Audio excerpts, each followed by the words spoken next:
भारत कृषि के क्षेत्र में लगातार आगे बढ़ रहा है और भारत सरकार देश के किसानों को खेती की उन्नत तकनीक के साथ ही डिजिटल कृषि से भी लगातार जोड़ने का कार्य कर रही है। इस दिशा में कई योजनाओं और कार्यक्रमों का संचालन भी किया जा रहा है। इसी बीच खबर है कि सरकार कृषि सेवाओं को बेहतर बनाने के लिए डिजिटल तकनीक के उपयोग और निजी क्षेत्र की भागीदारी को बढ़ावा देने की योजना पर काम कर रही है। खबरों की माने तो इसका उद्देश्य केंद्र तथा राज्यों की सभी सार्वजनिक निजी भागीदारी योजनाओं को एक ही जगह यानी कि कृषि निवेश पोर्टल पर लाने की है। साथ ही इसका उद्देश्य सरकारी योजनाओं में पारदर्शिता लाना और कमियों को दूर करना बताया गया है। कृषि निवेश पोर्टल की भूमिका की बात की जाए तो इसका कार्य कृषि और इससे जुड़े क्षेत्रों में निवेश को आसान बनाना है। साथ ही कृषि निवेश पोर्टल से निवेशकों को योजनाओं की जानकारी, निवेश प्रस्ताव जमा करने और उसकी मंजूरी की स्थिति को ट्रैक करने जैसी सभी सुविधाएं एक ही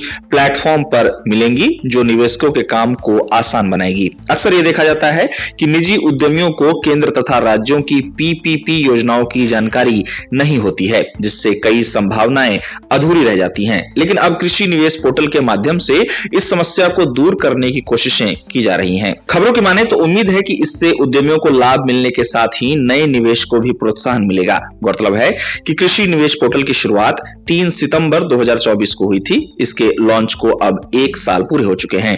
अब सरकार की कोशिश है कि केंद्र तथा राज्यों की सभी सार्वजनिक निजी भागीदारी योजनाओं को एक ही जगह कृषि निवेश पोर्टल पर लाया जाए, ताकि निवेशकों को आसानी हो और सरकारी योजनाओं में पारदर्शिता आए।